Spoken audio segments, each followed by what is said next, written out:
بسم اللہ الرحمن الرحیم۔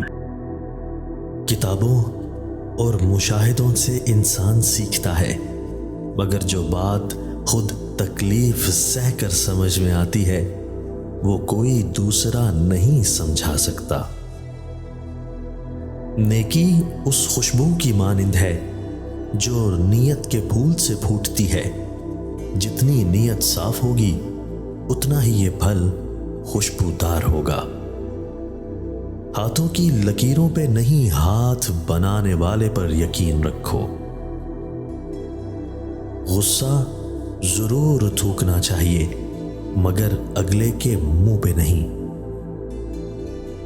آج کل لوگ دعاؤں میں کم اور چغلیوں میں زیادہ یاد کرتے ہیں۔